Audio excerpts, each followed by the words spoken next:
भारतवर्ष में एक विपत्ति राज करता था। वह बड़ा ही प्रतापी और दानी था। वह प्रतिदिन मंदिर में दर्शन करने जाता था तथा ब्राह्मण और गुरु की सेवा किया करता था। उसके दरवाजे से कोई भी निराश नहीं लौटता तथा वह प्रत्येक गुरुवार को व्रत रखता एवं पूजन करता था। हर दिन गरीबों की सहायता करता था, परंतु यह सब बातें उसकी रानी को अच्छी नहीं लगती थी। वह ना तो व्रत करती और न किसी को एक दंडी तक दान देती तथा राजा से भी ऐसा करने से मना करती थी। एक समय की बात है, राजा शिकार खेलने वन को गए थे। घर में रानी और दासियां थी। उस समय गुरु बृहस्पति देव एक साधु का रूप धारण कर राजा के दरवाजे पर भिक्षा मांगने गए तथा भिक्षा मांगी तो रानी कहने लगी, हे साधु महाराज, मैं इस दान और पुण्य से तंग आ गई हूँ। मेरे से तो घर का कार्य समाप्त नहीं होगा। इस कार्य के लिए मेरे पतिदेव ही बहुत हैं। आप इस प्रकार की कृपा करें कि सब धन नष्ट हो जाए तथा मैं आराम से रह सकूं। साधु बोले, हे देवी, तुम तो बड़ी ही विचित्र हो। संतान और धन से कोई दुखी नहीं होता है, इसको सभी चाहते हैं। पापी भी पुत्र की और धन की इच्छा करता है। अगर आपके पास धन अधिक हो तो भूखे मनुष्य को भोजन कराओ,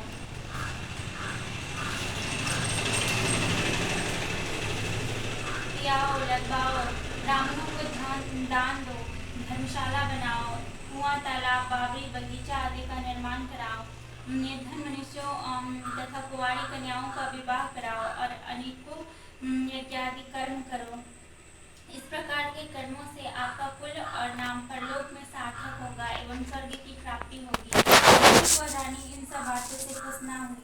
वह बोली, हे साधु महाराज, मुझे ऐसे धन की भी आवश्यकता नहीं जिससे और मनुष्यों को दान दूं तथा जिसको रखने और उठाने में मेरा सारा समय ही बर्बाद हो जाए। साधु ने कहा, हे देवी, तुम्हारी ऐसी ही इच्छा है तो यही होगा। मैं तुम्हें बताता हूँ, वैसा ही करना। बृहस्पति के दिन गोबर से घर को लीपना, अपने केस को धोना, केसों को धोते समय स्नान करना, राजा से कहना वह हजामत करवाए, भोजन के समय मांस मदिरा खाना, कपड़ा धोबी के यहाँ धुलने डालना। इस प्रकार 7 बृहस्पतिवार करने से तुम्हारा सब धन नष्ट हो जाएगा।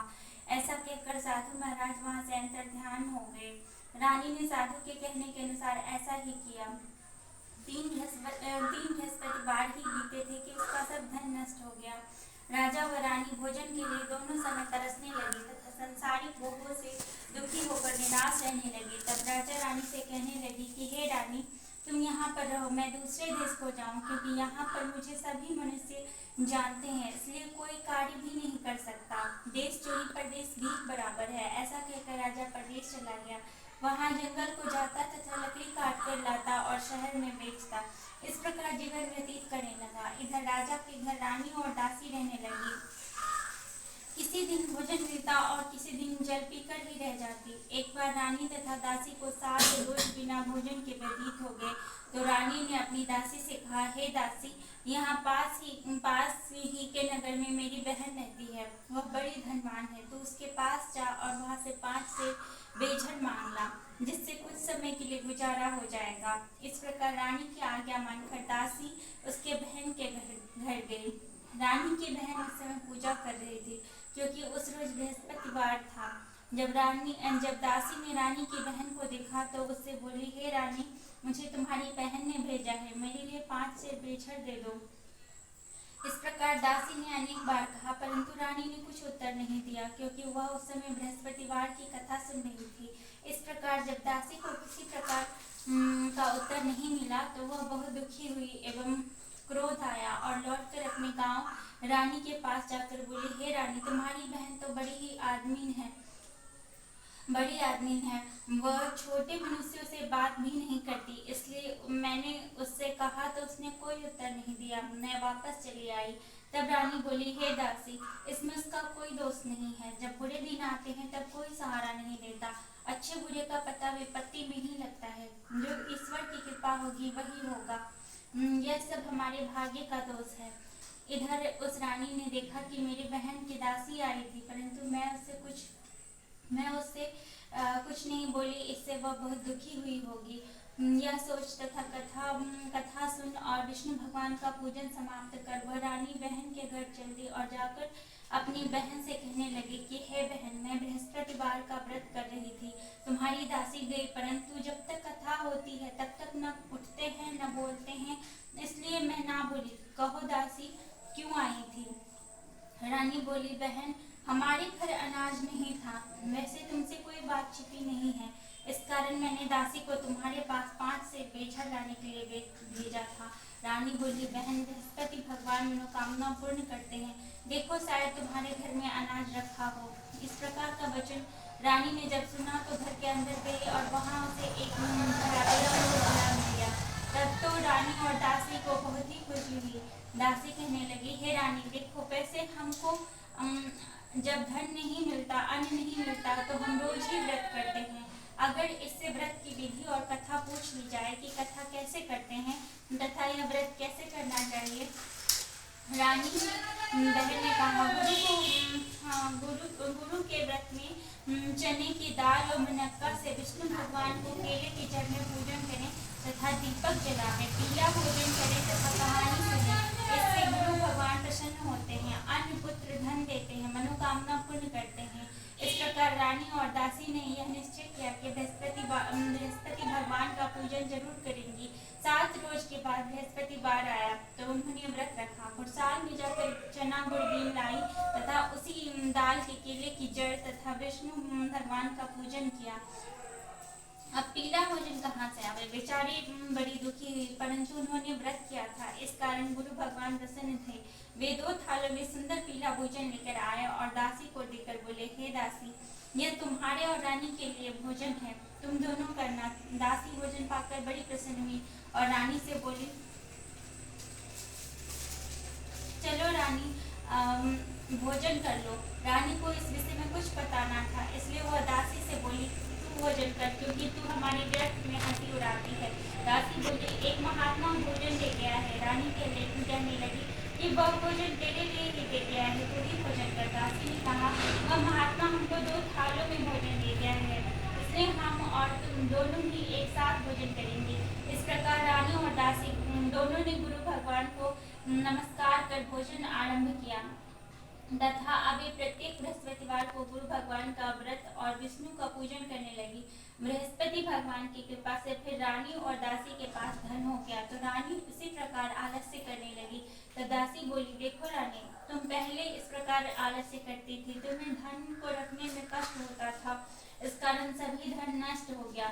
अब गुरु भगवान की कृपा से धन मिला है तो फिर तुम्हें आलस्य होता है। बड़ी मुसीबतों के बाद हमने यह धन पाया है, इसलिए हमें दान पुण्य करना चाहिए। भूखे चीजों को भोजन कराने, प्याओ लगवाओ, ब्राह्मणों को दान दो, तालाब बाग आदि का निर्माण कराओ, मंदिर पाठशाला बनाकर दान दो, कुंवारी कन्याओं का विवाह कराओ, धन शुभ धर्म कर्मों में खर्च करो, जिससे तुम्हारे कुल का यश बढ़े तथा स्वर्ग की प्राप्ति हो और इसमें पितर भी प्रसन्न होंगे। तब रानी ने इस प्रकार के कार्य करने आरंभ किए, काफी यश फैलने लगा। एक दिन रानी और दासी विचार करने लगी कि न जाने कि राजा किस प्रकार से होंगे, उनकी कोई खबर नहीं मिली। गुरु भगवान से उन्होंने प्रार्थना की और भगवान ने रात्रि में राजा से स्वप्न में कहा, हे राजा, उठ, तेरी रानी तुझको याद करती है, अपने देश को चल। राजा प्रातः काल उठा और विचार करने लगा कि स्त्री जाति खाने और पहनने की साथी होती है, पर भगवान की आज्ञा मानकर वह अपने नगर के लिए चलने को तैयार हुआ। इससे पूर्व जब राजा परदेश चला गया तो परदेश में दुखी रहने लगा था। प्रतिदिन जंगल से लकड़ी बीन कर लाता और वहीं शहर में बेचकर अपनी दुखी जीवन को बड़ी कठिनता से व्यतीत करता था। एक दिन राजा दुखी हो अपनी बातों को याद करने लगा। तब उस जंगल में से बृहस्पति देव एक साधु का रूप धारण कर आए और राजा के पास आकर बोले, हे लकड़हारे, तुम इस सुनसान जंगल में किस चिंता में बैठे हो, मुझको बतलाओ। यह सुन राजा के नेत्रों में जल भर आया।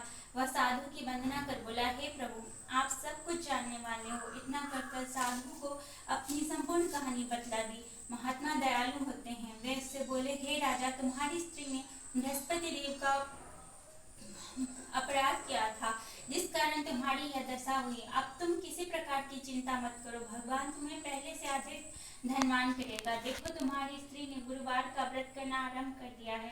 तुम मेरा कहा मानकर बृहस्पति देव का व्रत करके चने की दाल, गुड़, जल को लोटे में डाल कर केले का पूजन करो। फिर कथा कहो और सुनो, भगवान तेरी सब मनोकामनाओं को पूर्ण करेगा।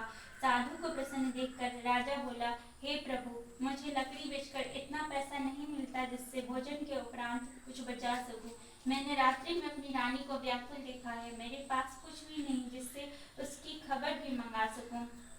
और फिर मैं कौन सी कहानी कहूँ, वह मुझको मालूम नहीं है। साधु ने कहा, हे राजा, तुम किसी बात की चिंता मत करो। बृहस्पतिवार के दिन तुम रोजाना की तरह लकड़ियाँ लेकर शहर को जाओ। तुमको रोज से दुगना धन प्राप्त होगा, जिससे तुम भली भांति भोजन कर लोगे तथा बृहस्पति देव की पूजा का सामान मिल जाएगा। बृहस्पति देव की कहानी निम्न प्रकार से है। प्राचीन काल में एक ब्राह्मण था। वह बहुत ही निर्धन था। उसकी कोई भी संतान नहीं थी। उसकी स्त्री बहुत मलिनता के साथ रहती थी। वह स्नान नहीं करती, किसी देवता का पूजन नहीं करती और प्रातःकाल उठते ही सर्वप्रथम भोजन करती और बाद में कोई अन्य कार्य करती। इससे ब्राह्मण देवता बड़े दुखी थे। बेचारे बहुत कुछ कहते थे, किंतु उसका कोई परिणाम न निकला। भगवान की कृपा से ब्राह्मण की स्त्री को कन्या रूपी रत्न पैदा हुई। वह कन्या अपने पिता के घर में बड़ी होने लगी। वह बालिका प्रातः स्नान करके विष्णु भगवान का जाप करने लगी, बृहस्पतिवार का व्रत करने लगी। अपने पूजन पाठ को समाप्त करके स्कूल जाती तो अपनी मुट्ठी में जौ भरकर ले जाती और पाठशाला के मार्ग में डालती जाती। तब ये जौ स्वर्ण के हो जाते।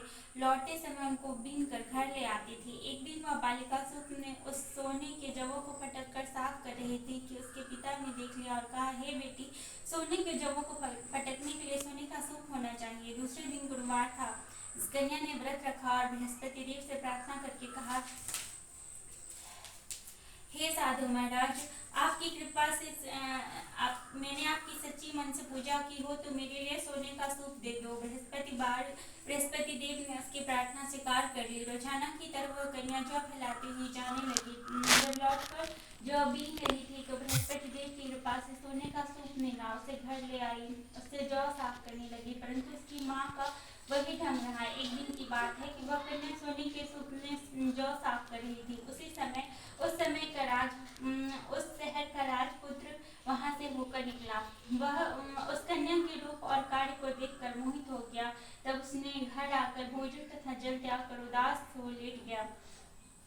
राजा को जब इस बात का पता लगा तो उसने प्रधान मंत्रियों के साथ उसके पास गए और बोले, बेटा, तुम्हें किस बात का कष्ट है? किसी ने अपमान किया है अथवा और जो कोई अन्य कारण हो सो कहो, मैं वही कार्य करूंगा जिससे तुम्हें प्रसन्नता हो। अपने पिता की राजकुमार ने बातें सुनी और वह बोला, मुझे आपकी कृपा से किसी बात का दुख नहीं है। किसी ने मेरा अपमान नहीं किया है, परंतु उस लड़की के साथ विवाह करना चाहता हूँ जो सोने के सूप में जौ साफ कर रही थी। यह सुनकर राजा आश्चर्य में पड़ गए और बोले, हे बेटा, इस तरह की कन्या का पता तुम ही लगाओ, मैं इसके साथ तुम्हारा विवाह अवश्य ही कर दूंगा।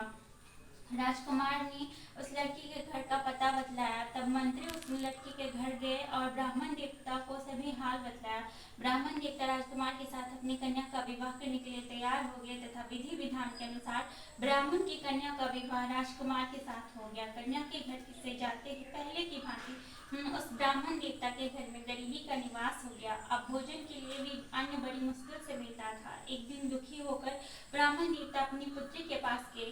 बेटी ने पिता की दुखी अवस्था को देखा और अपनी माँ का हाल पूछा। ब्राह्मण ने सभी हाल कहा। कन्या ने बहुत सा धन देकर अपने पिता को विदा किया। इस तरह ब्राह्मण का कुछ समय पूर्वक बीता। कुछ समय बाद फिर वही हाल हो गया। ब्राह्मण फिर अपनी कन्या के यहाँ गया और कहा तो लड़की बोली, हे पिताजी, आप माताजी को यहाँ ले लाओ, मैं उन्हें विधि बता दूंगी जिससे गरीबी दूर हो जाए। ब्राह्मण देवता स्त्री को साथ लेकर पहुंचे तो वह अपनी माँ को समझाने लगी, हे माँ, तुम प्रातः काल उठकर प्रथम स्नान आदि करके विष्णु भगवान का पूजन करो तो सब दरिद्रता दूर हो जाएगी।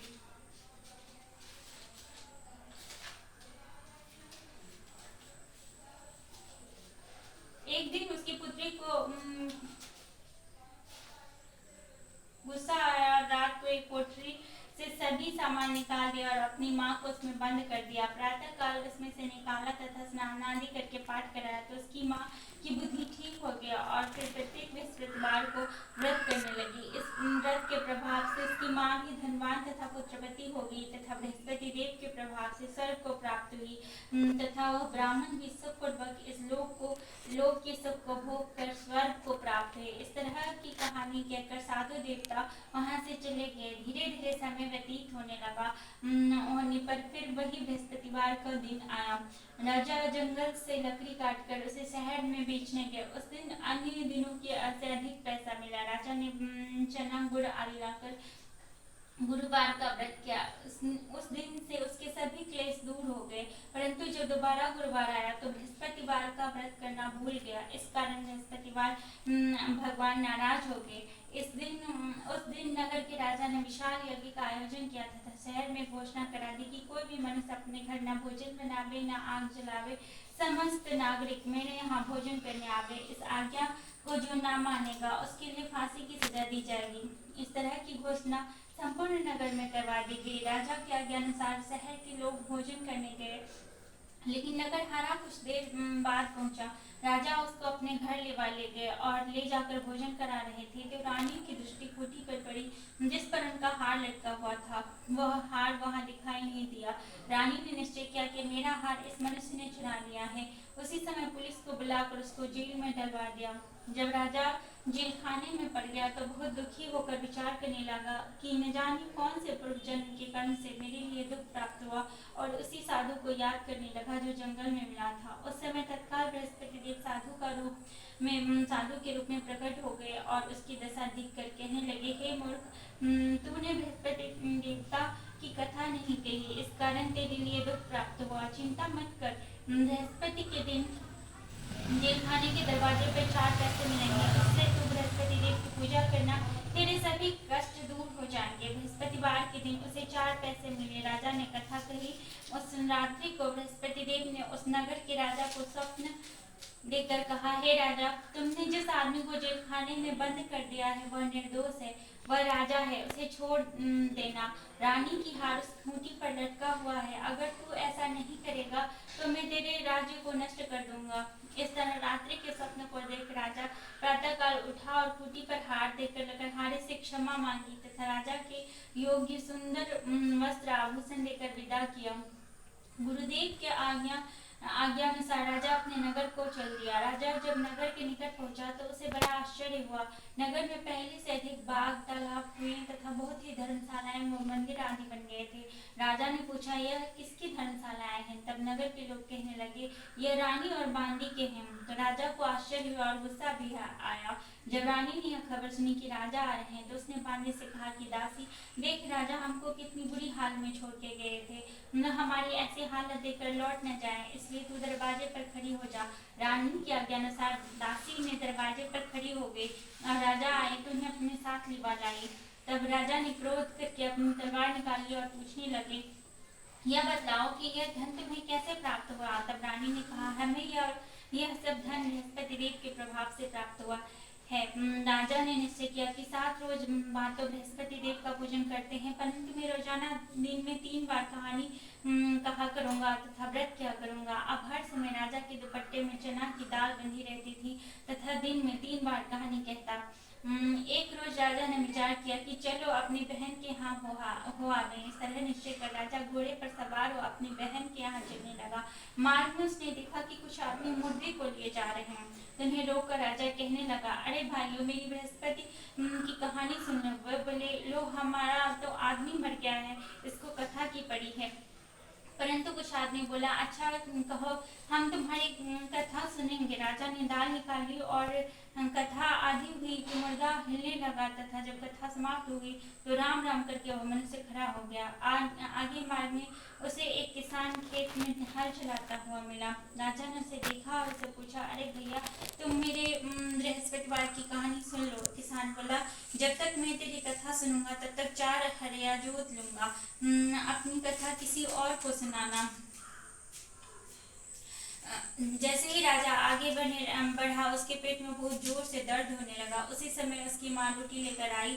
उसने जब यह देखा तो अपने पुत्र से सब हाल पूछा और बेटे ने सभी हाल कह दिया। तो बुढ़िया दौड़ी घुड़सवार के पास गई और उससे बोली, मैं तेरी कथा सुनूंगी, तो अपनी कथा मेरे खेत पर चल कर कहना। राजा ने बुढ़िया के खेत पर जाकर कथा कही। उसको जिसको सुनते ही वह बैल उठ खड़े हुए तथा किसान के पेट का दर्द बंद हो गया। जब राजा अपनी बहन के घर पहुंचा तो बहन ने भाई की खूब मेहमानी की। दूसरे रोज प्रातः काल राजा जगा तो यह देखने लगा कि सब लोग भोजन कर रहे हैं। राजा ने अपनी बहन से कहा कि कोई मनुष्य नहीं है जिसने भोजन नहीं किया हो, मेरे बृहस्पतिवार की कथा सुन ले। बहन बोली, हे भैया, यह देश ऐसा ही है, पहले यहाँ लोग भोजन करते हैं, बाद में कोई अन्य काम करते हैं। अगर कोई पड़ोस में हो तो देखा। वह ऐसा कहकर देखने चले गए, परंतु उसे कोई ऐसा व्यक्ति नहीं मिला जिसने भोजन ना किया हो। तब वह कुम्हार के घर में गई जिसका लड़का बीमार था। उसे मालूम हुआ कि उसके यहाँ 3 रोज से किसी ने भोजन नहीं किया है। रानी ने अपने भाई की कथा सुनने के लिए कुम्हार से कहा। वह तैयार हो गया। राजा ने जाकर बृहस्पति की कथा कही, जिसको सुनकर उसका लड़का ठीक हो गया। तब तो राजा की प्रशंसा होने लगी। एक रोज राजा ने अपनी बहन से कहा कि हे बहन, हम अपने घर को जाएंगे, तुम भी तैयार हो जाओ। राजा की बहन ने सास से कहा। सास बोली, हाँ चली जा, परंतु लड़कों को मत ले जाना, क्योंकि तेरे भाई की कोई औलाद नहीं है। बहन ने अपने भाई से कहा, हे भैया, मैं तो चलूंगी, पर कोई बालक नहीं जाएगा। राजा बोला, जब कोई बालक ही नहीं चलेगा तब तुम ही क्या करोगी। बड़े दुखी मन से राजा अपने नगर को लौट गया। राजा ने अपनी रानी से कहा कि हम निर्वंशी राजा हैं, हमारा मुंह किसी को देखने का धर्म नहीं है और कुछ भोजन आदि नहीं किया है। रानी बोली, हे प्रभु, बृहस्पति देव ने हमें सब कुछ दिया है, हमें औलाद भी अवश्य देंगे। उस रात बृहस्पति देव ने राजा से स्वप्न में कहा, हे राजा, उठ, सभी सोच को त्याग दे, तेरी रानी गर्भ से है। राजा को यह बात सुनकर बड़ी खुशी हुई। तब 9वें महीने में उसके गर्भ से एक सुंदर पुत्र पैदा हुआ। तब राजा बोला, हे रानी, स्त्री बिना भोजन के रह सकती है, किंतु बिना बात कह के नहीं रह सकती। जब मेरी बहन आवे तो तुम उससे कुछ मत कहना। रानी ने कहा, अच्छा कह दिया। जब राजा की बहन ने सब समाचार सुना तो बहुत खुश हुई तथा बधाई लेकर अपने भाई के यहाँ आई। तब रानी ने कहा, घोड़ा चढ़कर तो नहीं आई, गधा चढ़ के आई। राजा की बहन बोली, भाभी, मैं इस प्रकार ना कहती तो तुम्हें औलाद कैसे मिलती। बृहस्पति ऐसे ही हैं, जैसी जिसके मन में कामनाएं होती हैं सभी को पूर्ण करते हैं। जो सद्भावना पूर्वक बृहस्पतिवार का व्रत करता है और कथा पढ़ता अथवा सुनता है और दूसरे को सुनाता है, बृहस्पति देव उसकी सभी मनोकामनाएं पूर्ण करते हैं। भगवान बृहस्पति देव उसकी सदैव रक्षा करते हैं। संसार में जो सद्भावना से भगवान जी का पूजन व व्रत सच्चे हृदय से करता है, उसकी सभी मनोकामनाएं पूर्ण करते हैं। जैसे सच्ची भावना से रानी और राजा ने सबकी कथा का गुणगान किया, तो सभी इच्छाएं बृहस्पति देव ने पूर्ण की थी। इसलिए सबको कथा सुनने के बाद प्रसाद लेकर जाना चाहिए। हृदय से उसका नमन करते हुए जयकार बोलना चाहिए। बोलो बृहस्पति देव की जय, विष्णु जय।